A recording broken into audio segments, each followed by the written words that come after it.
Welcome back to the Deep Dive. Today we are tackling something that I think a lot of people fear, and that's shingles, or herpes zoster. Right, that debilitating nerve pain is infamous. It is. And while we know about antiviral drugs, we're looking at a paper today that suggests a completely different approach. We're talking about controlled body heating through exercise. It sounds a little counterintuitive at first, I know. It does. Our source is a paper from Levny Moten, PhD, of N5 Digital Inc. And the mission for us today is to really unpack this idea. How can generating internal heat help with a virus that's rooted in the nervous system? And that's the key distinction the author makes right away. It's not about the virus being sensitive to heat in the way a cold virus is. It's about the host environment. The host environment, what do you mean by that? And things like your circulation, your immune system's readiness, and crucially, your stress levels. The whole argument is that if you can optimize those things with controlled heating, you can really change the course of the disease. Okay, so let's start there with the virus itself. Varicella Zoster, or VZV, it really plays the long game, doesn't it? Oh, absolutely. It's a herpes virus. After you get chickenpox, it doesn't leave. It just goes dormant. It hides for decades in the nerve bundles right next to your spinal cord. Its own little fortress. Exactly. The dorsal root ganglia, it's just sitting there completely silent, waiting for the conditions to be just right for it to, pop back out. And what are those conditions? What's the trigger? It almost always boils down to a failure in your immune surveillance. Like your body's guards are looking the other way. Precisely. And the triggers are what you'd expect. Getting older, chronic lack of sleep, physical trauma, or the big one major physical or emotional stress, anything that suppresses your immune system. And then it just travels right down the nerve, causing that horrible rash and pain. That's the one. Okay, so this is where it gets really interesting for me. We have to make this distinction super clear. This is not a respiratory virus. No, not at all. So the whole body heating theory that people might have heard of for colds, where you're trying to make your nose too hot for the virus to replicate. Right, that doesn't apply here. For a cold, heat is kind of a direct weapon. For VZV, it's a completely different challenge. It's not about replication in a cool spot, it's about breaking out of latency and then the nerve damage it causes. So the goal of thermogenesis, of this internal heating, has to be different. It has to be. You're not trying to directly kill the virus with heat. You're aiming for systemic support. You're trying to strengthen the body's own defenses. Okay, so the paper outlines, what, 5 main ways this could work? Yeah, 5 core ideas. First and foremost is just strengthening your systemic immunity, making your immune system faster and more effective at suppressing that reactivation. Getting the troops mobilized faster. Exactly. The second one is all about circulation. Improving blood and lymphatic flow right to the area that's being attacked, that specific dermatome. And for anyone listening, a dermatome is that strip of skin that's connected to a single spinal nerve, right? It's why the shingles rash appears in that very specific band. That's the one. Yeah. And you want to flood that area with oxygen and nutrients, and just as important, you want to clear out all the inflammatory junk the virus leaves behind. Better flow means faster cleanup. Okay. And the next points are about stress and healing. Right. The third is stabilizing your autonomic nervous system, getting out of that fight or flight mode, which pumps out cortisol and suppresses your immunity. And into rest and digest. Precisely. And the fourth is just promoting better tissue healing during the rash phase itself. And then the fifth point, and this is a huge one, is trying to reduce the risk of post-herpetic neuralgia. The dreaded PHN. The pain that can last for months or even years after the rash is gone. Yeah.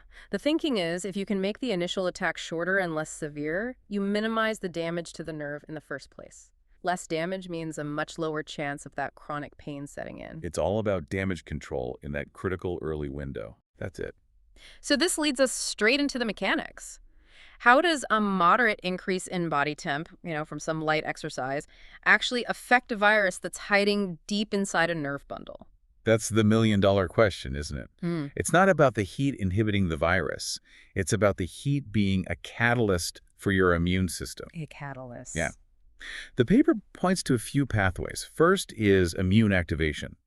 A small rise in your core temperature, just a degree or two, massively boosts the mobility of your T cells. The virus hunters. The virus hunters. Heat makes them move faster and more efficiently through your body so they can get to the site of the inflammation quicker. It also enhances all the communication signals between immune cells. The whole response just gets faster and more powerful. Okay, and what about the circulation part? If the rash is on my chest, but I'm, say, exercising my legs, how does that help that specific? Because it's a systemic effect. When you use large muscle groups, you increase your heart rate and you push more blood everywhere, not just to the muscles you're using. You're flooding the whole system, including that inflamed dermatome on your chest. So you're flushing the area out. Flushing it with oxygenated blood. And at the same time, you're driving the lymphatic system, which is like the body's garbage disposal, to clear out the debris. Okay, now the third point, stress. This is where I get a little confused. I mean, isn't intense exercise a stressor? Doesn't it raise cortisol? It can, absolutely. And that's why the type of exercise is so important here. We are not talking about going out and running a marathon or doing a crazy HIIT session. Right. The protocol in the paper uses very short, controlled sessions with specific kinds of resistance.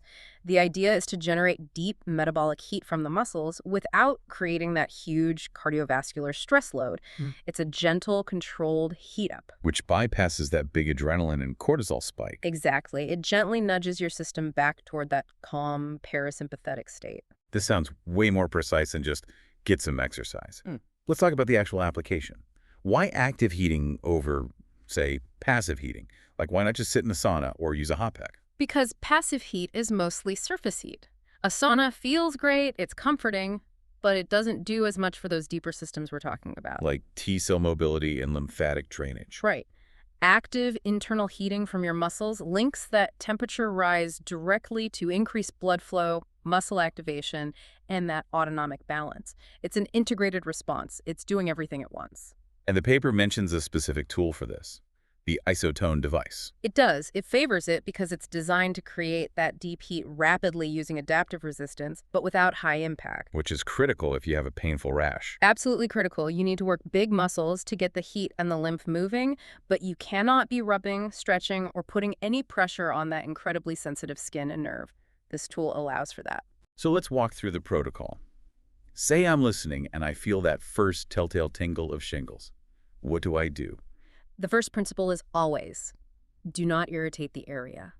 In that very early phase, before or during mild pain, the goal is to hit it hard with an immune boost.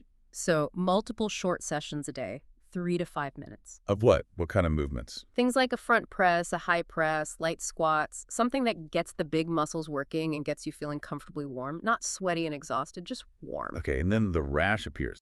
It's painful. What then? Then the priority shifts. It's about maintenance, not a maximal boost. You want to maintain that immune readiness, but be incredibly careful. So you move all activity away from the affected area. If the rash is on your torso, you're only doing, say, seated arm exercises. Just enough to keep the core warm and the lymph moving. Exactly, without stressing the site of the lesions at all. And then the recovery phase. The goal here is preventing PHN. Right. This is so important. Here you go back to moderate sessions, but you add something called motor neural training. What on earth is that?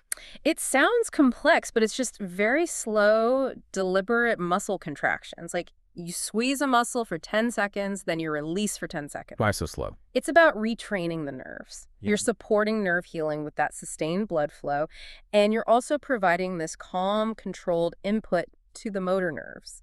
The idea is that this helps stabilize the adjacent sensory nerves, helping them to, forget the pain signals. It calms down that hyperexcitability. This really reframes heat. It's not just for comfort. It's a physiological tool. It is, and it connects back to our most ancient defense mechanism, really. The fever. The fever. The body naturally raises its temperature to fight infection because it makes the immune system work better. Yeah. This is just a controlled, voluntary way to tap into that same system. You get the immune-boosting benefits of a fever without the misery of actually being sick with one. So you're basically putting your immune system into high-performance mode on command. That's a great way to put it. You're activating these ancient evolutionary pathways. Okay, so let's boil this all down. What are the key takeaways for someone listening to this? Number 1. Act fast. Start this gentle thermogenic activity at the very first sign, that initial tingle or burn. The earlier, the better. Okay.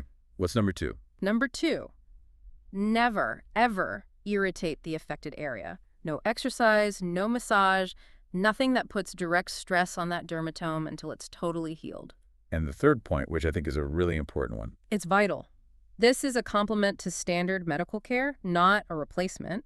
This is about creating the best possible environment inside your body for antivirals and your own immune system to do their job. It supports them. So for people in high-risk groups, over 50, under a lot Yeah. of stress, the idea would be to maybe do these little micro sessions daily as a preventative measure. That's the suggestion, yeah. Just a few minutes a day to keep the immune system tuned up and resilient, to make your body a less friendly place for the virus to reactivate in the first place. The bottom line seems to be that you have to treat the whole person, the host environment, not just the virus. That's it. You're strategically enhancing all the systems, immune, circulatory, neural merit, that ultimately decide how bad this attack is going to be and how long it's going to last. You know, it really makes you wonder if this synergy of movement, heat, and immunity works for a latent virus like VZV. Could this framework apply to other conditions that are influenced by immune fatigue or chronic stress? It's a fascinating thought. It makes you really consider that phrase from the paper, that this is a modern application of ancient physiological defense mechanisms. It really does. Well, thank you.